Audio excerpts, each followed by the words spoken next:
কিছু শায়েক মাযহাব মানে না, কিছু শায়েক পীর মানে না, কিছু শায়েক জিয়ারত মানে না, কিছু শায়েক চল্লিশে মানে না। এরপরে ছোটোবেলার থেকে যে মিলাদ কিয়াম আমরা করেছি, অনেকে এই মিলাদ কিয়াম মানে না, মিলাদ কিয়ামকে বেদাত বলে। এরপরে অনেকে আছে দেখি 20 রাকাত তারাবির নামাজের পরিবর্তে 8 রাকাতেই তারা যথেষ্ট মনে করে।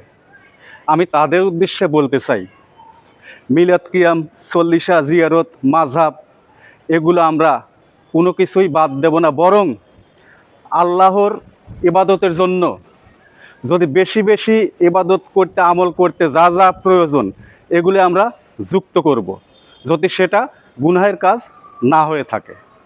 আমরা সব সময়ই বেশি বেশি আমলে মানুষকে উৎসাহিত করব এবং বেশি বেশি আমলের সাথে থাকব।